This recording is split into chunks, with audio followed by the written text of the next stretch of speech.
Hello, Planet Poke people! I am your host of this series, the EV Training Pokemon of the Week, Diogen Z.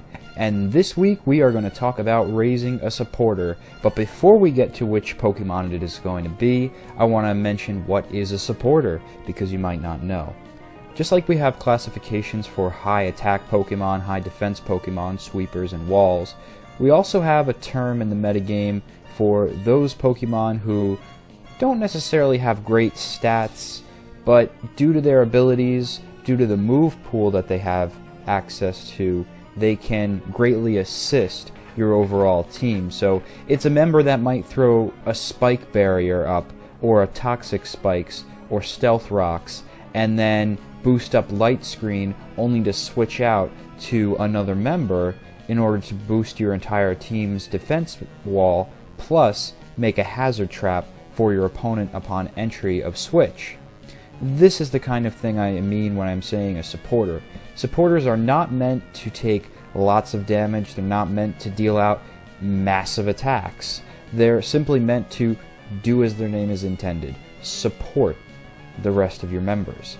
And when they're integrated correctly into your team, you have to sometimes work out the mechanics depending upon if you want to have a baton pass team, which I've mentioned using with Kecleon, one of our past Pokemon of the week, and I'll probably get to raising the perfect supporter for that team later on.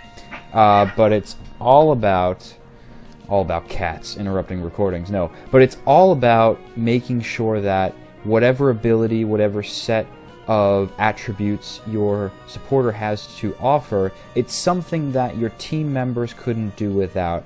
Basically, it's either a stat boost that they couldn't get on their own, or they could, but they would waste too much time, too many moves trying to boost that stat, and by that time they may be already eliminated. So this is the purpose of a supporter, to lend a stronger backbone to your metagame team.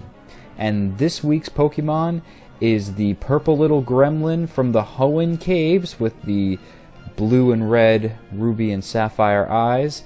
It's Sableye! And this little guy has not had a great usage in the metagame up until the 5th generation.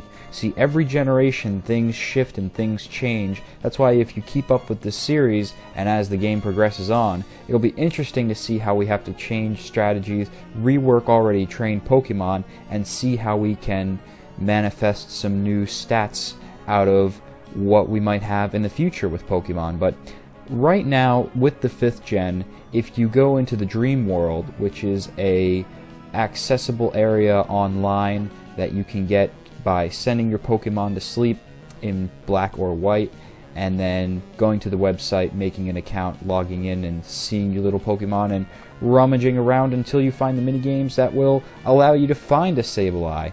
A Dream World Sableye, which is also sometimes noted as its hidden ability. The whole thing about Dream World, if you're not informed on that, is that it's an alternate area where you can find familiar Pokemon, but with altered abilities. So maybe a Bulbasaur normally would have chlorophyll. For shits and giggles, let's say that it has rough skin, like a Carvana. It definitely wouldn't have that. But in Sableye's case, it has the Prankster ability. And what Prankster does is it's a perfect ability for any supporter Pokemon. Really, a lot of 5th gen supporters that we found when raising up in the metagame and looking on Smogon, we find this Prankster ability time and time again, because what it does is supporting moves like Confuse Ray, anything like a stat boosting move like Light Screen, that has priority over any other move. Now, the only situation where I would say that it doesn't have priority is if you've got an opponent that's faster than Sableye, which is easy to occur looking at its stats. It's really base speed 50, kind of bad, but oh well. But you have to worry about a faster opponent launching a quicker priority move like Bullet Punch.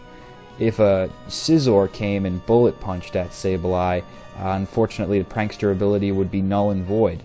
And really, if you think about it, man, kind of, well, that's actually a good thing, I forgot. The cool thing with Sableye is that it's a Ghost/Dark type, so it really has no super effective weaknesses to it. I was going to say Bullet Punch being a fighting type move, it would be super effective. And I'm going to run over these cats. I mean, really, every time I record a video, it is just cats skewing the view. But it's not just a dark type, it's ghost dark type, and just like Spiritomb, it doesn't have any weaknesses. So while it does have kind of substandard stats, you do have the weighted advantage of not being super effectively hit by anything. And with Prankster on your side, here's the moveset you want to have. You want to make sure that since you don't have great stats in attack or special attack, really nothing, you don't want to waste time on that. It's a supporter Pokemon, people. You want to focus on that element. Don't think that your supporter has to cover for its weaknesses by launching some kind of offensive just in case your opponent does something sneaky.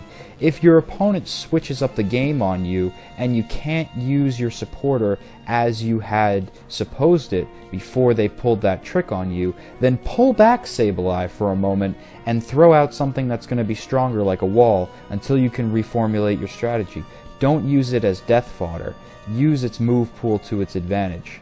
What I recommend here, based on its ability Prankster, is Confuse Ray, Substitute, Recover, and Will-O-Wisp. Substitute, obvious, you want to go into that because you don't want to take actual damage. Recover is so that while you are in this substituted form, you can regain health back time and time again, so you can keep pulling off this move.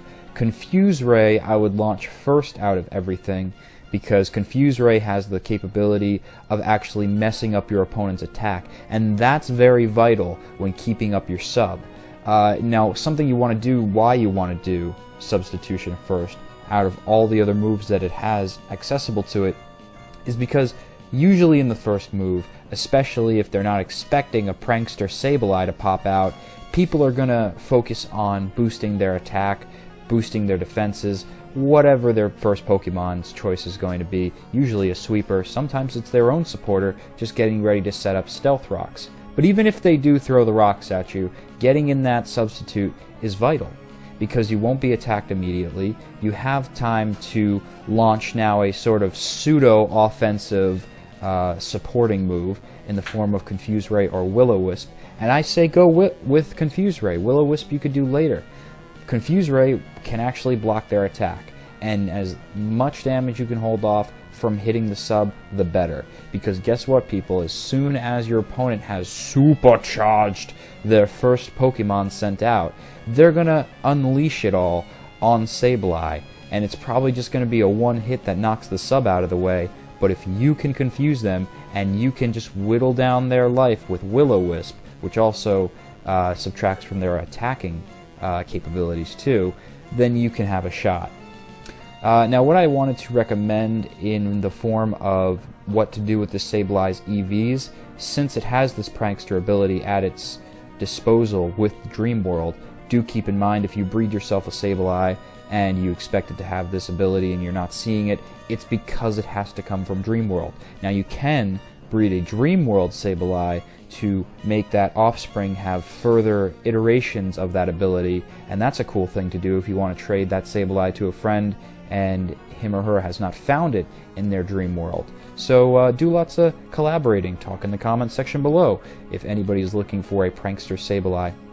But with it going first every time, ideally, with all the non-priority moves being the supporter moves, they get switched around and go first, I didn't focus at all on speed. Instead, what I wanted to fixate mostly on, all of it on really, was defense, special defense, and any remaining EVs that you have left over, throw it to the health points. Because you're not going to need any sort of attack. Everything that you're using here is really a passive move. It's a passive move that, toppled on one of another, really, it starts to become burdensome on your opponent. But it's not a move that requires you to have raw power from the onset, and this is why this is such a perfect supporter for the 5th gen. And it really, Sableye was not used very much until this Prankster ability came about, because now you don't have to worry at all about the 50 speed stat, which is really atrocious. I mean, You want to at least have above 70 if you're looking to strike your opponent first reliably, and you're going to invest some effort values into that. You at least want to have a 70 base stat. But 50, that's atrocious. But Prankster solves all of that. So what's the main strategy to use with this guy? He's pretty much the ultimate troll.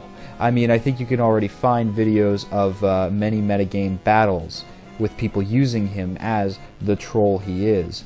But try throwing it into your team. See what a wrinkle it puts into your opponent's strategy when they have to deal with a substituting, never-dying Sableye that always strikes first and always ends up burning or confusing the opponent, because while confusion will not last if the opponent switches their Pokemon out, if they are burned, then that will come back out as a status effect if they try to send it out to finish you off. So they may get away from Sableye for now, but it's gonna be back to troll them later. And that's how you raise a supporter Sableye. So let me know in the comment section below, guys. Have you ever raised a Sableye? Do you need a Prankster Sableye? I personally do not have one. I need a Prankster Sableye, but I haven't been metagame battling lately. So let me know. Have you ever tried this little guy out, or maybe done it in a main game, not for the metagame, and how has it worked out for you? And also, let me know in the comments section below, out of all of the classifications we've done so far, what would you most like to see? I'm basically asking you, this is your chance for the viewer to get interactive in this series and give me feedback. What kind of Pokemon do you want to see raised in the future?